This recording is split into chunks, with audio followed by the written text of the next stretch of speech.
If you've ever looked into setting up a home server, you've probably seen people recommending old office PCs, used enterprise hardware, or even just building your own server from scratch.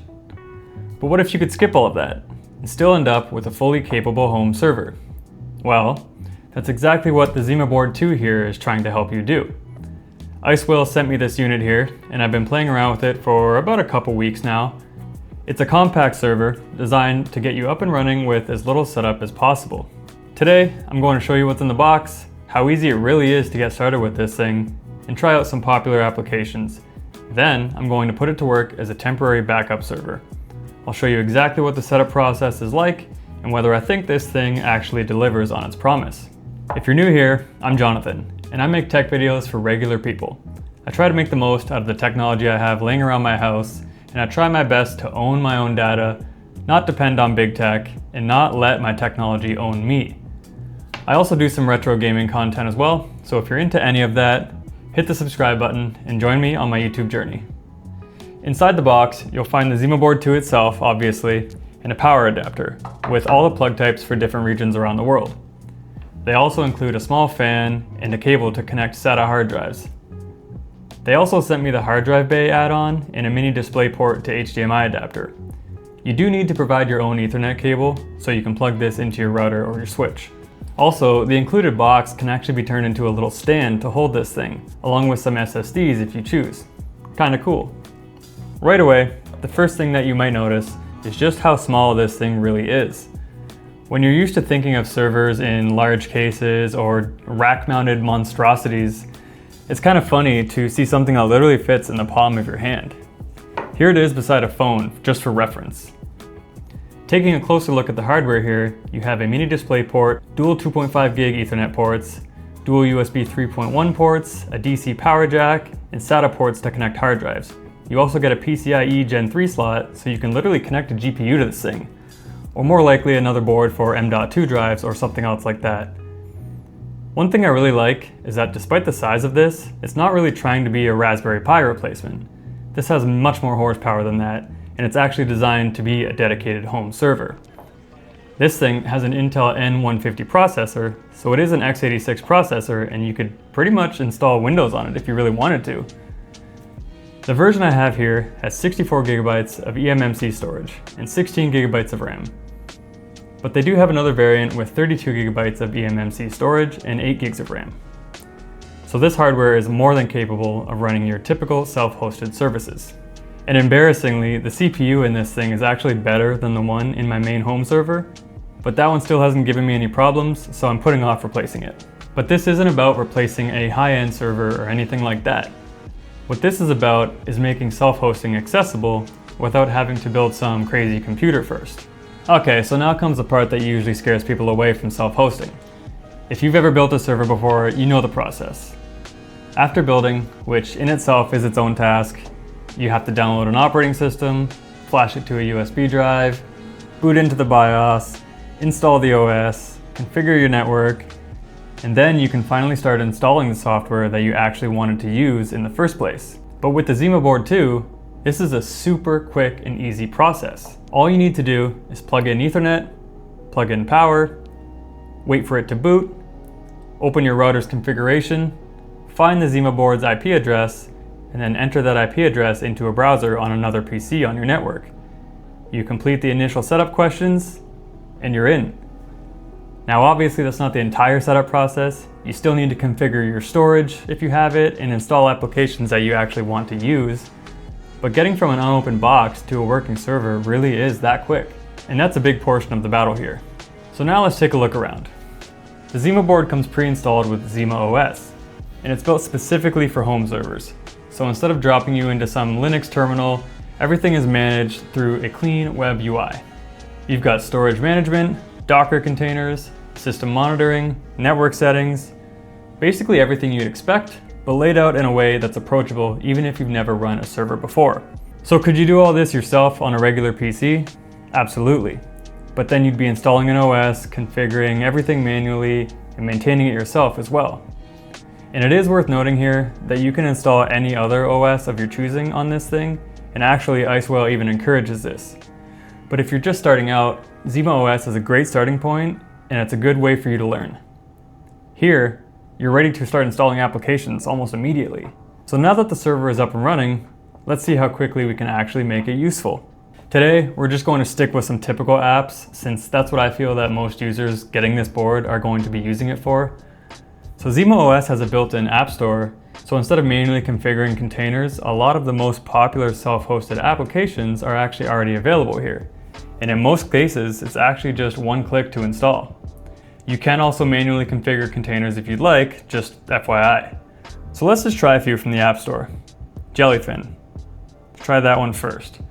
Literally one click, a short wait, and done. All right, next up, let's try Image. So one click, another wait, and then boom, that's it. And finally, let's try Pi-hole.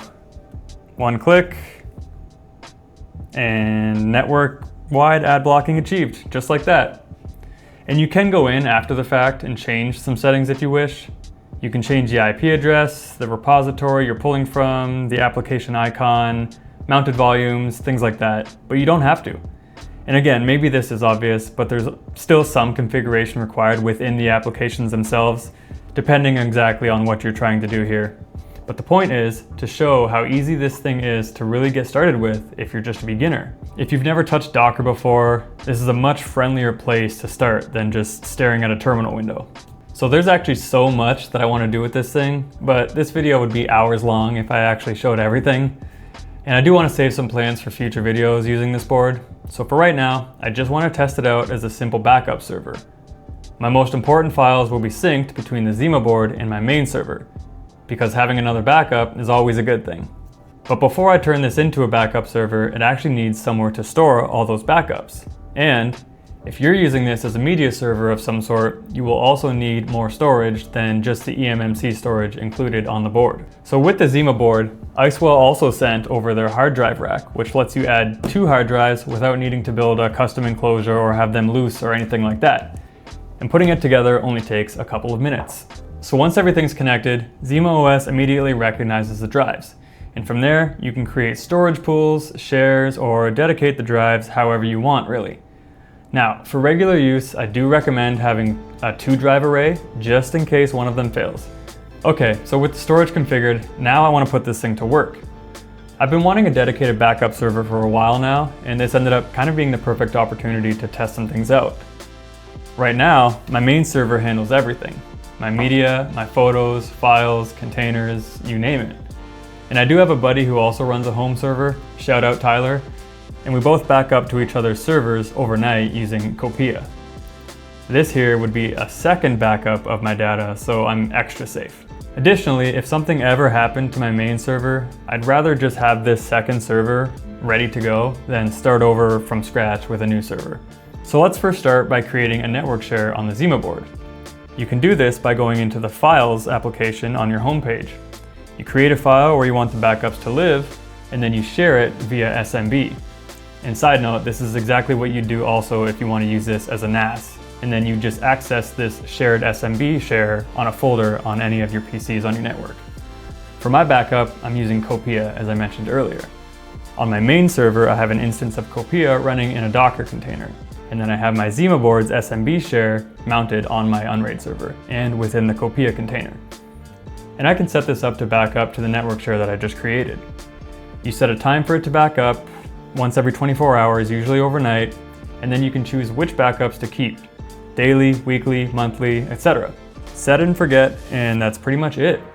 I also think I'm going to use this server for another redundant Pi-hole instance. I know in my last video I set one up using a Raspberry Pi, and you can check that video out as well, but I am having a lot of fun with the Raspberry Pi, so I want to experiment using it for some other things.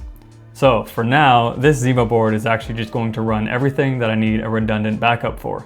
And use cases like this are where the smaller size and lower power consumption of this thing shine. It just needs to sit quietly, stay online, and do its job. And I think that's one of its biggest strengths. You can put this thing anywhere that you have Ethernet or power, and it definitely doesn't take up much room or make much noise. So should you buy something like this, or should you build your own server instead? Well, if you're someone who enjoys building PCs, working with Linux, tweaking every setting, and customizing every single little part of your system, then building your own server is probably still your best option. You'll get more flexibility, more upgrade options, and in many cases, better performance for your money. But that's not really what the ZimaBoard 2 is trying to compete with. It's for the person who's interested in self-hosting, but doesn't really want to spend a ton of time figuring it out. Figuring out operating systems, Docker, networking, and all of the little things that come with building a server from scratch, let alone all of the maintenance. Instead, you just plug this thing in, walk through a quick setup, install the apps that you want, and start using it. Now, is it more expensive than buying just a used Office PC and converting it to a server? In a lot of cases, yes. With the specs that I have here, the ZimaBoard 2 is going for $399 US, and with the cable and hard drive rack that I have here as well, that puts it up to $439 US. I do remember this thing being a lot cheaper previously, but as the memory crisis continues, price increases are to be expected at this point. But I do think a lot of users won't mind paying for this. People that don't have time or patience for custom server builds, the setup and the maintenance, but want to enjoy the benefits of self-hosting and owning their own data, they likely won't mind the price of this thing, because you're not just paying for the hardware here. You're paying for the software, you're paying for the user experience, you're paying for the purpose-built operating system with the one-click installation, and the time saved getting everything up and running, and just the ease of use. Whether that's worth the price is really going to depend on what you value. So if you've been thinking about getting into self-hosting, but the idea of building and configuring your own server has kind of been holding you back, the ZimaBoard 2 makes a really compelling case here. And if you'd like to learn more about it, I've left some links down in the description along with my affiliate link if you're interested in picking one of these things up. Thanks again to IceWhale for sending me this, and thank you for watching. If you enjoyed this video, please consider liking and subscribing, and I'll see you in the next one.